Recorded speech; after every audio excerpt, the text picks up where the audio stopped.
Bendiciones, hermanos, bienvenidos a Un Momento con Dios. Seguimos con el estudio de la visión del templo que estaba teniendo Ezequiel y vamos hoy a leer el capítulo 41. Todavía tenemos el 42 que también es sobre lo mismo.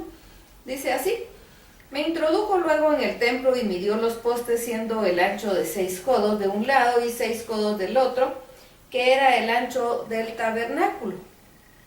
El ancho de la puerta era de 10 codos y los lados de la puerta de 5 codos de un lado y 5 codos del otro, y midió su longitud de 40 codos y la anchura de 20 codos.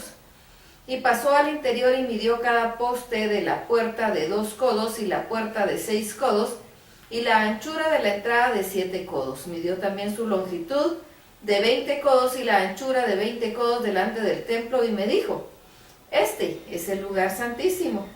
Después midió el muro de la casa de 6 codos y de 4 codos la anchura de las cámaras del trono de la casa alrededor. Las cámaras laterales estaban sobrepuestas unas a otras, 30 en cada uno de los 3 pisos, y entraban modillones en la pared de la casa alrededor, sobre los que estribasen las cámaras, para que no estribasen en la pared de la casa.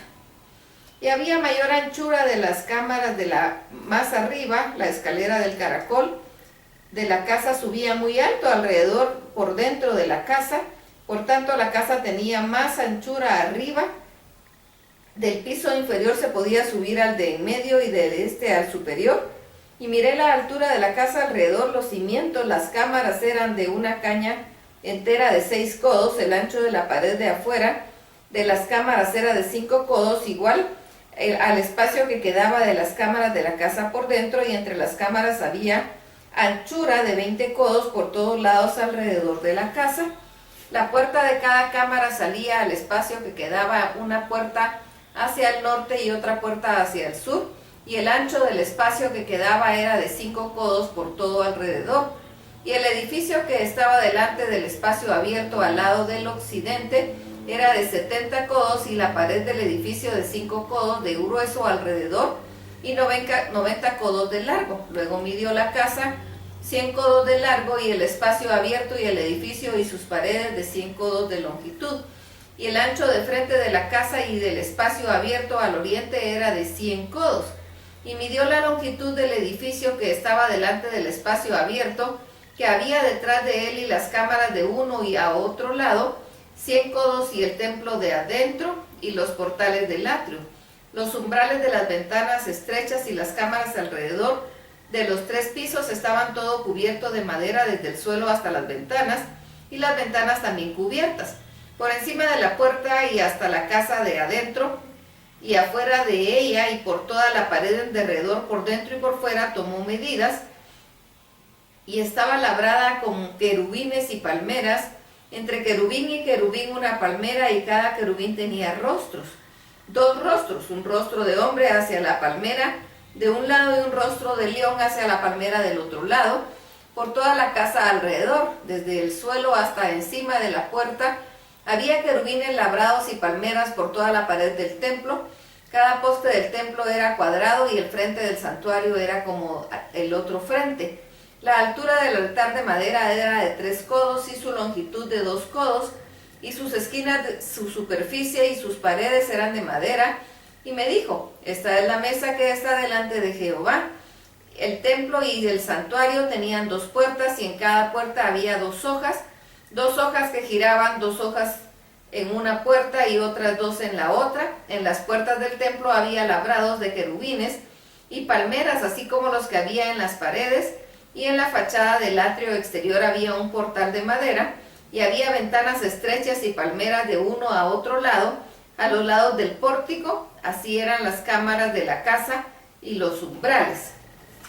Bien, seguimos viendo la descripción del templo como Dios se la está presentando a Ezequiel, esa visión preciosa que él está teniendo. Y me encanta ver los detalles, ver cómo Dios es tan detallista.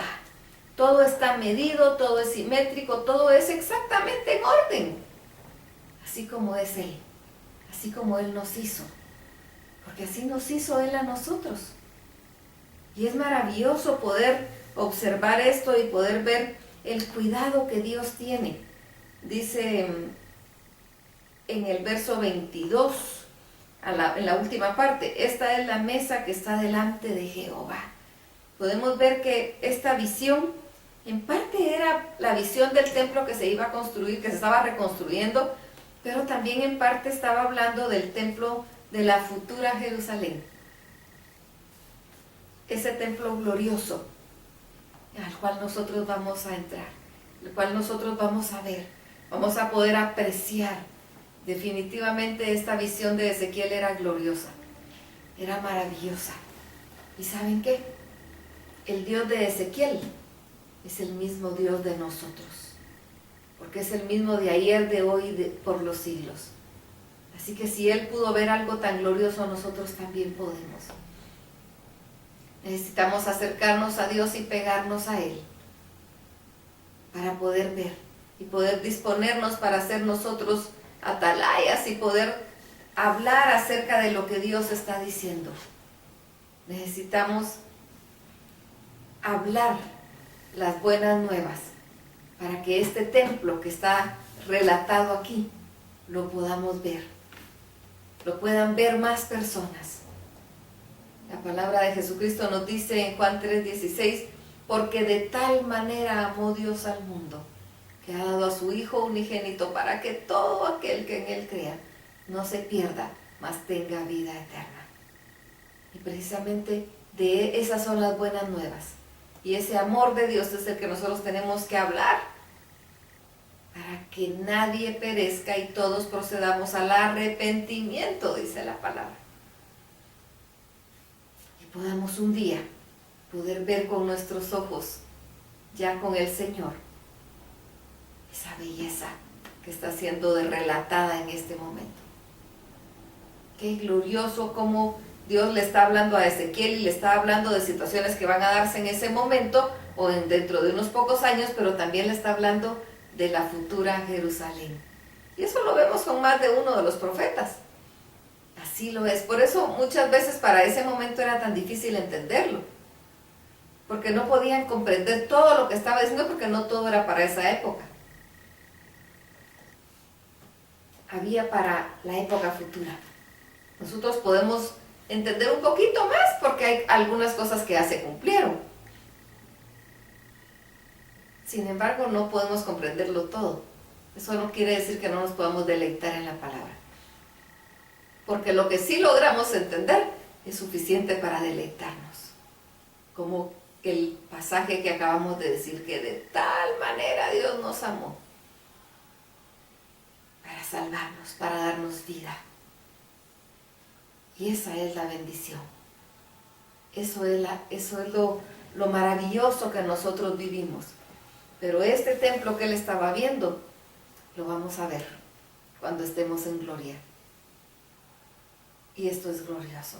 Mientras tanto, como iglesia, sigamos viviendo una vida santa y sigamos clamando para que Cristo venga.